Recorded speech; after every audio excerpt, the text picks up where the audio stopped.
Welcome, this is Jamie from randomizeuser.com with a quick start guide to Savage Lands for complete beginners. This is up to date at August 2016. Any older guides will be getting very outdated now, particularly ones from 2015 where the game was set on a different island and had different crafting trees. But even now, the game is still in early access and currently being rebalanced a lot, with big changes coming. So this will be more of a general guide to getting started, rather than a cheat sheet to where everything is. It's a game of exploration as much as survival after all. And before you know it, you'll be fighting all sorts of enemies. Skeletons, boss skeletons, wolves, bears, giants, trogers, grinfells, ghouls, and a lot more. Oh yeah, and maybe the odd dragon too. One thing I should mention, Savage Lands is multiplayer and single player. The game doesn't differentiate between the two, so you can carry over characters and maps with impunity. So, you've been exiled to a freezing island wearing just a loincloth with nothing but a stick for a weapon. What an idiot. Here's what you need to know to live. So you start on the small island of Snowmere, which is relatively safe. There are gentle enemies if you wander away from the spawn point, particularly around the tower over there, but nothing too tricky. But eventually it will get dark. So let's quickly run down the UI. The hotbar at the bottom middle are your main inventory slots, 1 to 5. And you can press 1 to 5 to select a slot, or you can use your mouse scroll wheel. Whatever you select will be wielded in your main hand with left mouse button. Or there's a second hand used by the right mouse button, off just to the left of the main slots. This allows you to dual wield, or maybe carry a torch while fighting. And bottom right are your stats: red health bar, blue cold bar, green stamina bar, yellow hunger. As it stands at present, as you get colder, you'll also lose health, so you'll realise when you start warming up again, you'll still need to replace that health. The main ways to get warm are to stand inside structurally complete buildings, or around a source of warmth, such as a campfire or a burning tree. The main ways to get cold fast is to run around at night in the snow with no clothes on, or to go for a swim. Stamina allows you to sprint, jump, and fight. The amount of stamina you have is limited by how hungry you are. If you see your yellow hunger bar growing beyond a quarter, eat. Food is gathered by killing both passive and aggressive mobs. Oh, come on, bloody... There we go. There's some meat.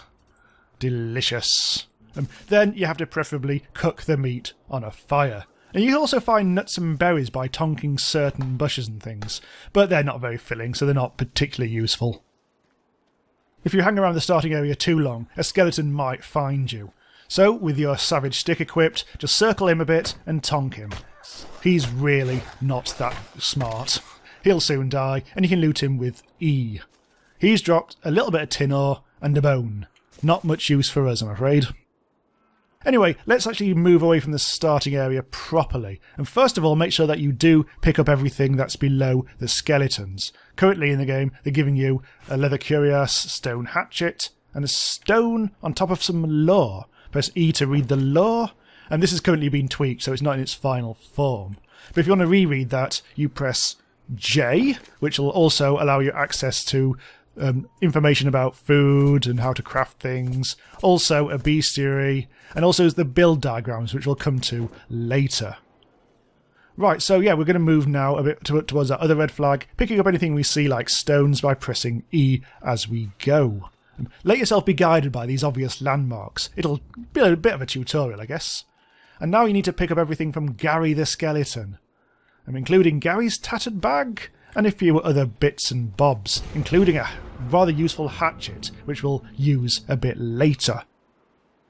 Right, so now we've actually collected Gary's tattered bag, let's actually open the inventory with I.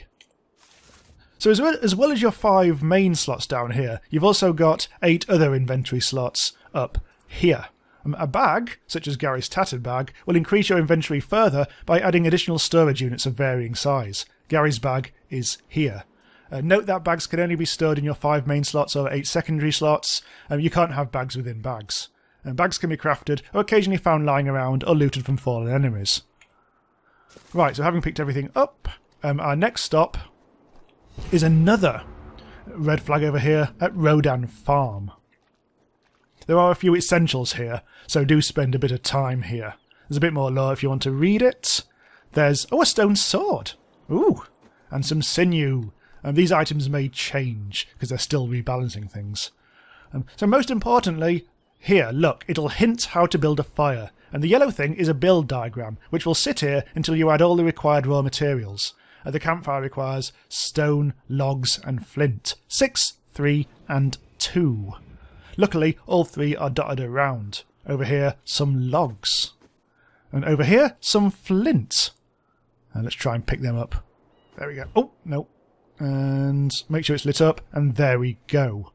And once you've got everything, we've got plenty of stones. You can apply components one by one. So 1 stone, 2 stone, 3 stone, 4 stone. Oh, no. Now it's adding logs. And now it's adding flint. Well, as it turns out, I didn't pick up enough stones. And we still need another 3. So you'll find quite a few stones lying around here. Later on you'll be able to mine them from rocks as well. Here's some out. A bit of a paddle there. Nothing too cold though. Go back to the fire. And this time I'm going to press Q to apply everything that I've got that I need. And that'll add absolutely everything. And that is, if you look at the bottom right, that is now warming me up. My blue bar is receding.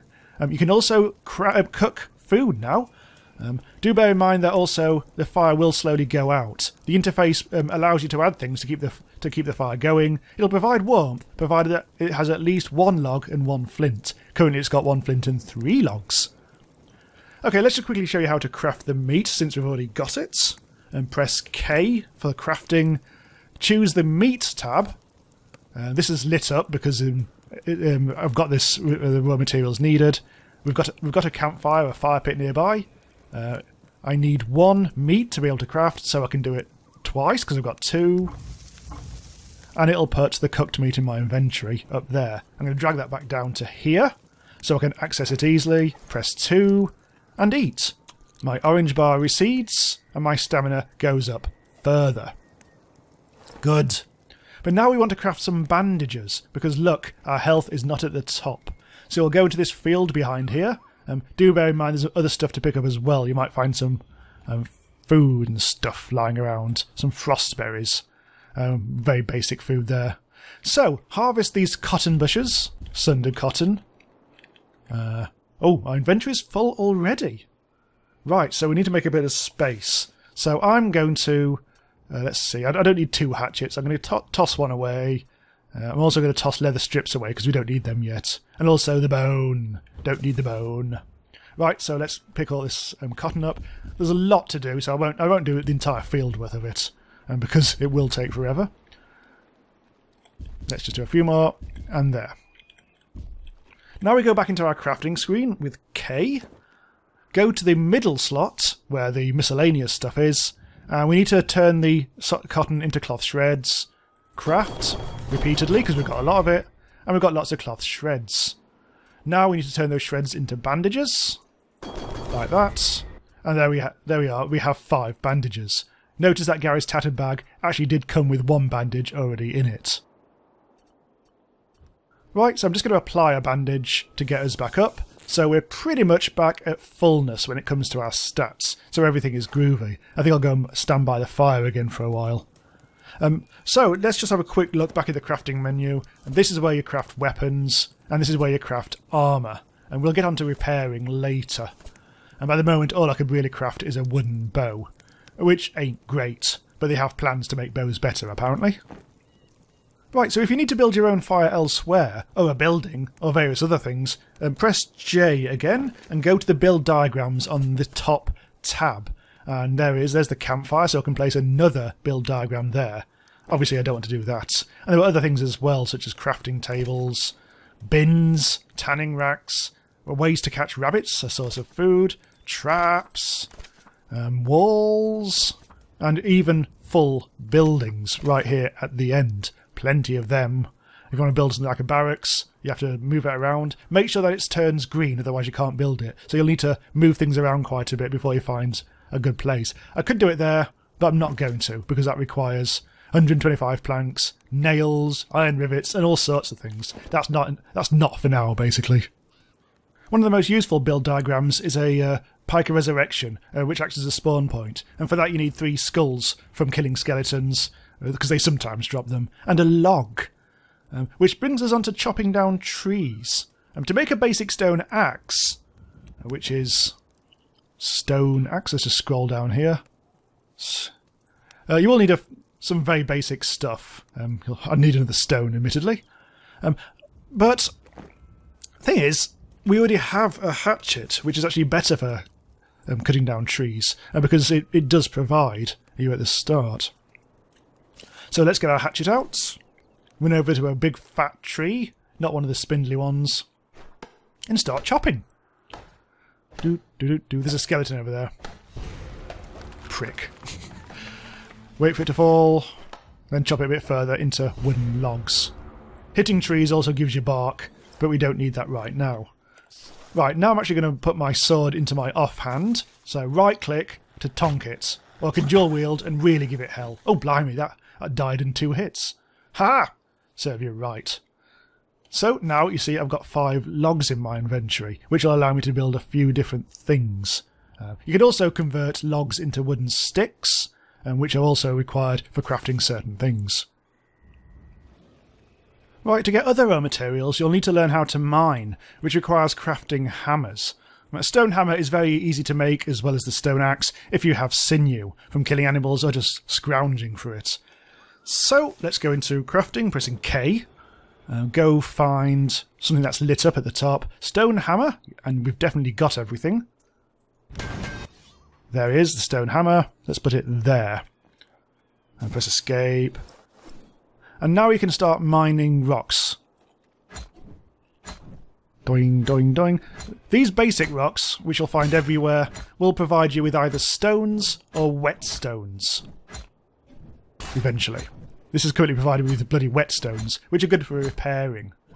But yeah, you'll also find common or garden stones there as well.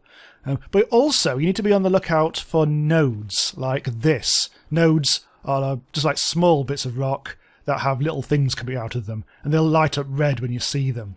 If you start mining these, you'll get different stuff out of them, or maybe flint or coal, depending which one you're actually tonking at the time. This one looks like it should be some tin ore. Yes, there we go. We already got one from killing a skeleton, but that's going to provide you with the raw material for armour of the early sort. Yeah, whatever. It'll only ever provide iron ore, that one. And after a while, it will replenish as well. I think you can hit it 5 times, and it'll deplete, but then it'll grow back again after a while. Say there are different different nodes lying around for different things. That looks like it's another tin ore, or it might even be a flint one. Let's have a look.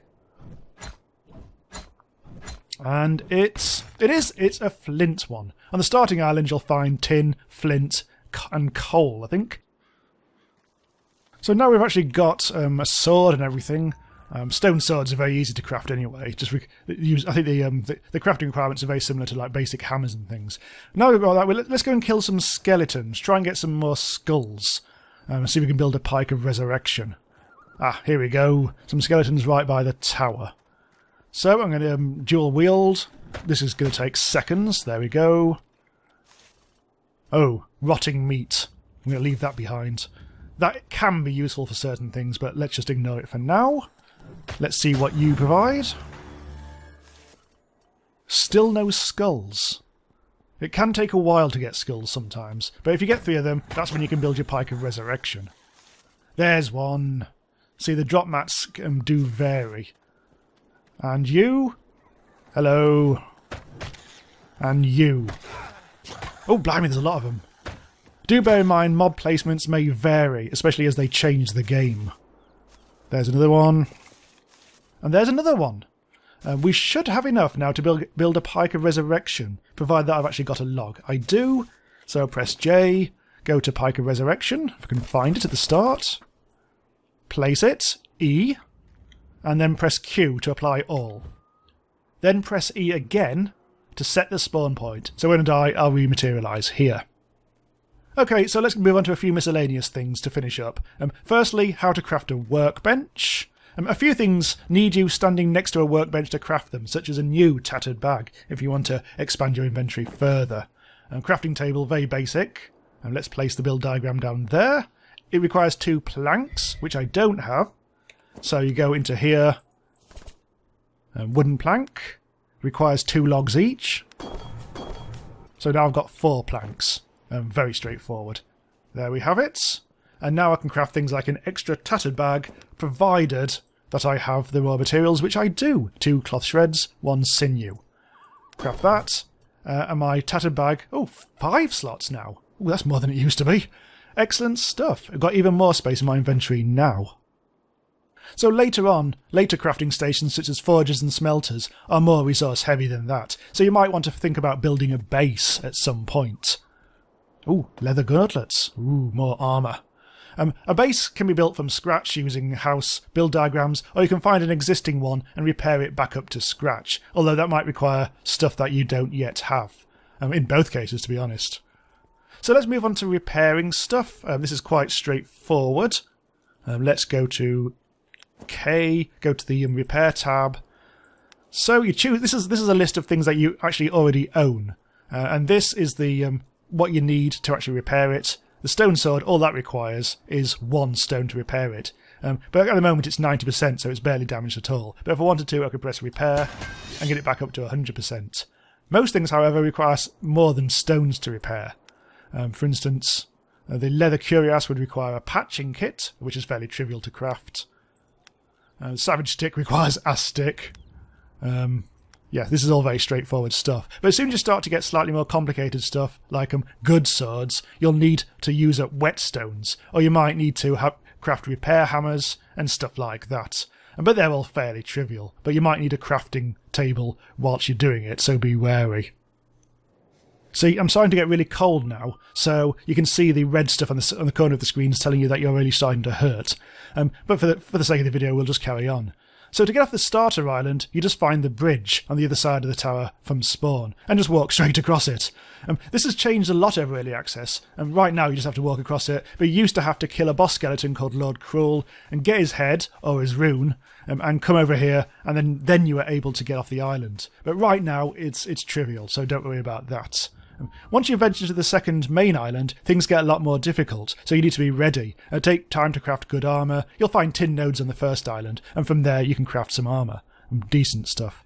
And do watch the skies. If the dragon sees you when flying around between the towers, he might dive bomb you and flame you. But you'll also find nodes of better ore on the second island, new settlements, and lots of stuff to do, including finding pre-existing forges to help you along with your crafting. So get to it! Oh yeah, and while the ocean is incredibly cold, you will be able to venture out there onto some of the ice, and once you find warmer armour. There might be good stuff out there, especially as the game evolves, but for now, try and stay warm. Anyway, that should get you going. Check out my Season 2 videos of Savage Lands to witness the evolution of the islands through early access game updates. Starting with a fairly empty landscape, and it's slowly filling up over time. So subscribe to be notified about new videos about early access games and various indie stuff, and see you again sometime, provided that you don't die.